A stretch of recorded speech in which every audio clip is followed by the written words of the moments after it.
রামনবমী উদযাপনের জন্য লাগানো মাইক খুলে নিল খোদ যোগীর পুলিশ। উত্তেজনা কানপুরে।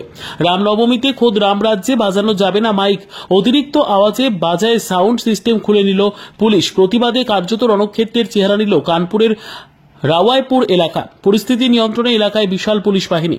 শনিবার কানপুরের রাওয়াতপুর এলাকায় রামনবমী পালনের আগে ডিজে বাজানো শুরু করে স্থানীয় একটি হিন্দু সংগঠন, কিন্তু তাতে আপত্তি জানায় স্থানীয় প্রশাসন। শান্তি শৃঙ্খলা বজায় রাখার লক্ষ্যে মাইকের আওয়াজ কমিয়ে দিতে বলা হয় উদ্যোক্তাদের, কিন্তু তারা তাতে রাজি হননি। শেষে বাধ্য হয়ে মাইকগুলি খুলে নিয়ে চলে যায় পুলিশ। প্রতিবাদে রাস্তায় নেমে বিক্ষোভ দেখানো শুরু করে দেয় ওই হিন্দুত্ববাদী সংগঠন। পরে বিক্ষোভে যোগ দেন স্থানীয়রাও।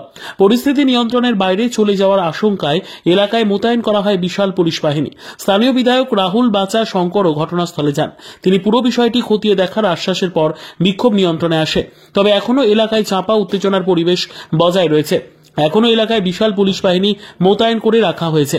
উল্লেখ্য, উত্তরপ্রদেশের ধর্মস্থানে তারস্বরে মাইক বাজানোয় নিষেধাজ্ঞা জারি করেছেন খোদ মুখ্যমন্ত্রী যোগী আদিত্যনাথ। সম্প্রতি যোগী জানিয়ে দেন, মন্দির মসজিদে লাউডস্পিকারের শব্দ যেন বাইরে না আসে। মন্দির মসজিদের প্রার্থনার শব্দ আর ভেতরেই সীমাবদ্ধ থাকা কাম্য। তিনি বলেন, ধর্মস্থানে প্রশাসনের অনুমতি নিয়ে মাইক লাউডস্পিকার বাজাতেই পারে, কিন্তু তার শব্দ মন্দির মসজিদের বাইরে আসা চলবে না। মুখ্যমন্ত্রী একথা বলার পরই রাজ্যে মন্দির মসজিদ মিলিয়ে 17,000 ধর্মস্থানে লাউডস্পিকারের শব্দের মাত্রা কমিয়ে অনুমোদিত সীমার মধ্যে বেঁধে রাখা হয়েছে। মূলত মসজিদের লাউডস্পিকারের কথা মাথায় রেখে ওই নিয়ম চালু হলেও এবারে হিন্দুদের উৎসবেও বাধা হয়ে দাঁড়াচ্ছে ওই নিয়ম।